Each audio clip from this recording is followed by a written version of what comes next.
Is now 10:37, and once again we have a very special guest, Thomas. We do. I think one of the strangest stories, probably we're all aware of 2021, was the saga of GameStop, a brick-and-mortar video game company, which last year at this time had a stock price of $3.95 a share, and at one point last Thursday shot up to $483 a share before heading back down. As of this morning, it's right around $94 a share. What is going on here? That's why we have Harry Abramson, financial advisor to high net worth investors, joining us this morning to tell us a little about this. Harry, good morning. Good morning. Thank you for having me on. Well, thank you. This is such a straight. We've talked about this issue. We've talked about this on air to the best of our knowledge, but we know very little. Harry, can you give us the movie trailer version of what exactly is going on here? Yeah, well, you have right now something that's really never happens, right? So you have these outside investors, right, that are going on these forums, Reddit, and what's happening is that they're kind of trolling Wall Street for the most part.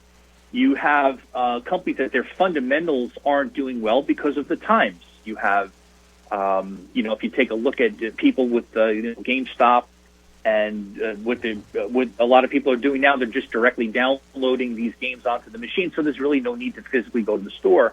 So the fundamentals are down, their revenues are down.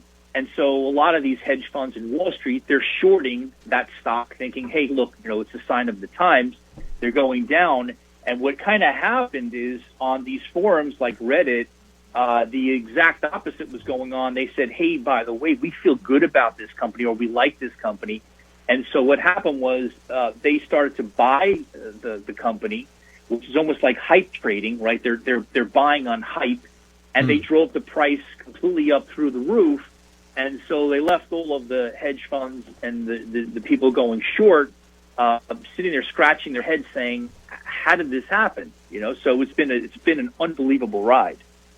Harry, what are the dangers of something like this? I mean, obviously the hedge fund managers, the people are crying foul right now because they're losing millions or billions of dollars.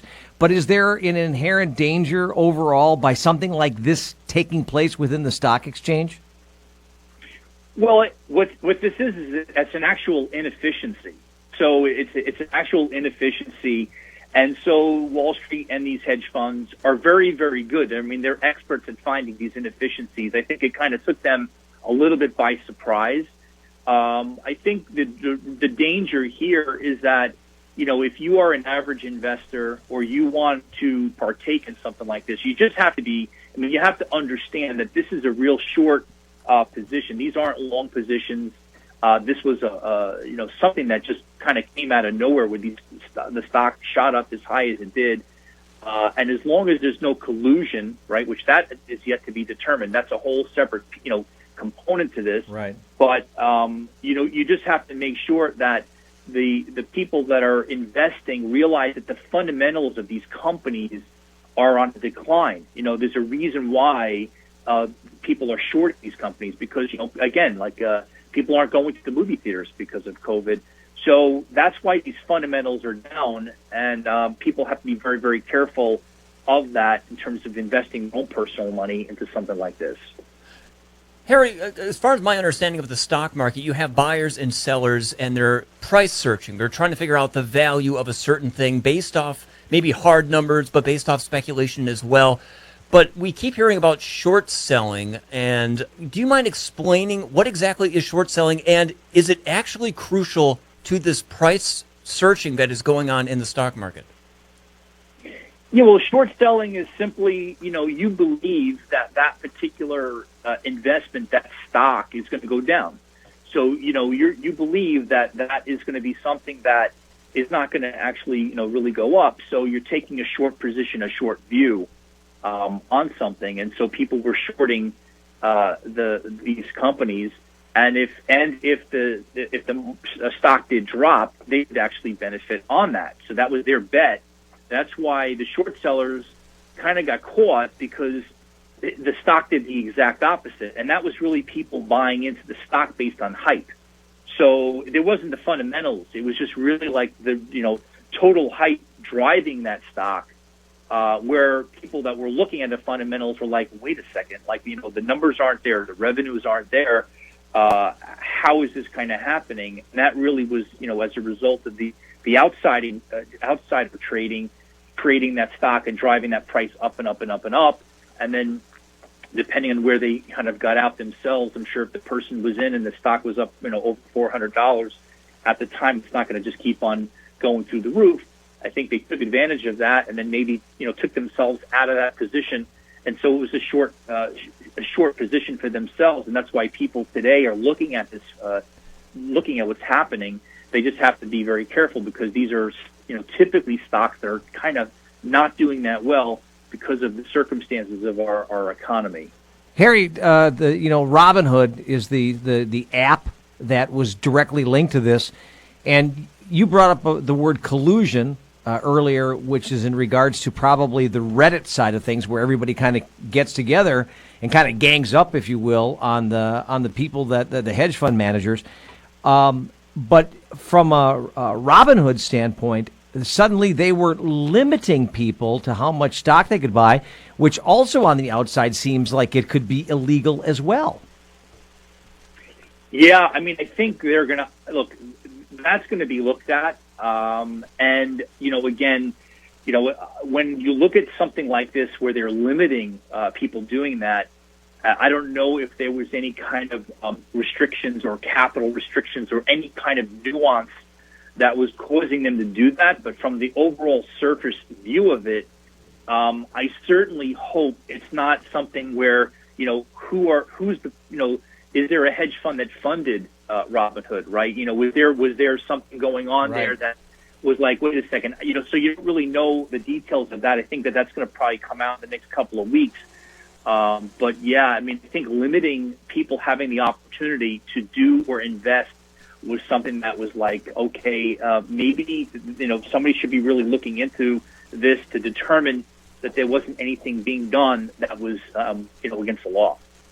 Harry, a lot of big talking heads in the stock world, such as Mark Cuban or Jim Cramer, have been throwing around words that this is a new era in stock market trading. We're seeing the rise of retail investors, a lot of people staying at home because they're laid off or they don't have a job at the moment. They have a lot of free time, and they have apps like Rick mentioned, Robinhood, where it's easy and fun to do a lot of trading. And then we're seeing the Reddit side of people being able to form up together and act in unison, almost like a flash mob in the stock market. Do you see these trends playing out in the future? Is this just kind of a weird one and done, or is this something we're going to be seeing now and experiencing for the rest of, our short-term lives, for the next decade or so, maybe? Oh, well, I think I don't think this is going to go away.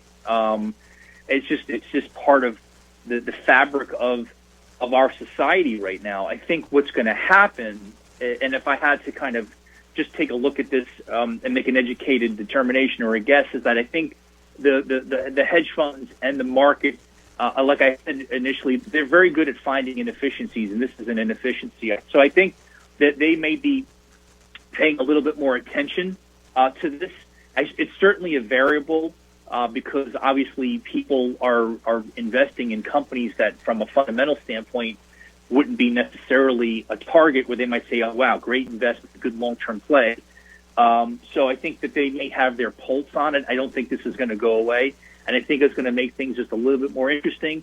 But the people that are actually, doing or choosing to invest, if they maybe are laid off or they're home, need to proceed with caution, because this isn't a game you want to get involved with, because when you invest in something and you lose, somebody else is gaining. And so you want to just be very careful about what you're doing and determine, the amount that you want to potentially put at risk, because this can come out on top, but you can also come out on the low end. And this is all going to come down because the fundamentals, it's going to collapse.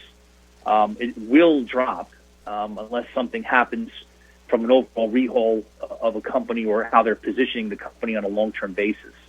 Harry, I'm one of those retail traders that has used Robinhood, and it really is like a frozen yogurt stand. It's fun. There's like lots of great toppings. It's really easy to trade, almost dangerously so. But it does seem like this is more of a social movement rather than investing, from what I'm seeing and from what I've heard. One example being AMC Theaters, a theater chain that is dangerously in debt. Well, after this whole kerfuffle of their stock price increasing, they were able to eliminate $600 million of debt.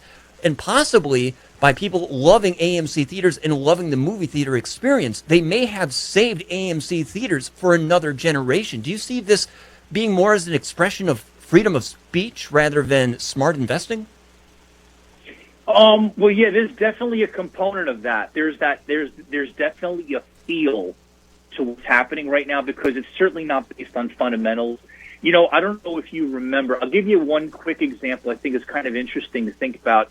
Way back when Netflix kind of first came out, if you remember, Netflix was a company that was like, hey, by the way, subscribe to us and we'll mail you physical CDs and you get these little red envelopes. Right. And when you look at what they did, they kind of really changed their business model to be like, okay, now it's online and they stream. When you look at a company like AMC, it reminds me a little bit of like that, or even like the Kodak days, where like maybe they might take this opportunity and redefine who they are as a company.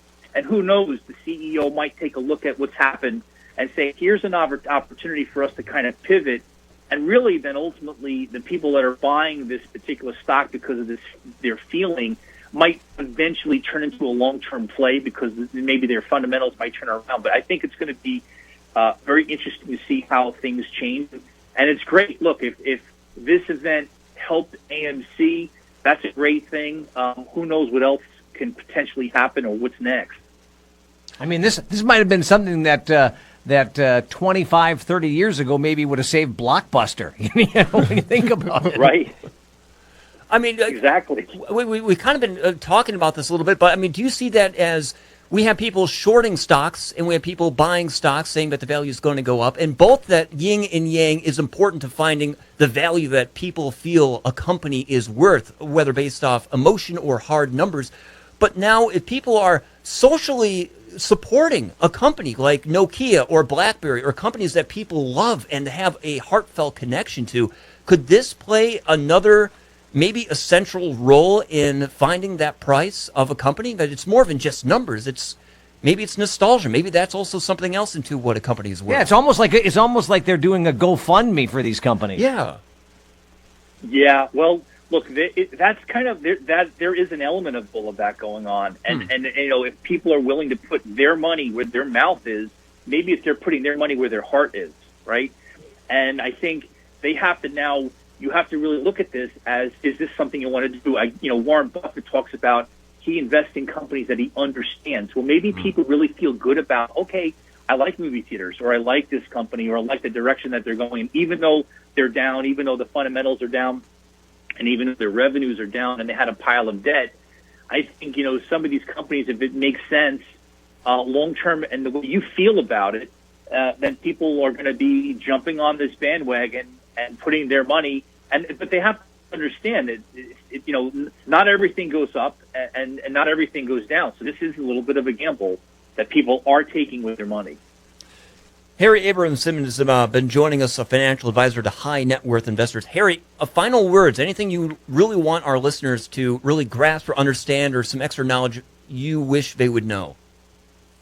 Yeah, I think right now, if they are out there and they are watching what's happening, to proceed with caution. And if they are willing to look at something or take a shot or a chance, they might be able to kind of invest in something and have some fun.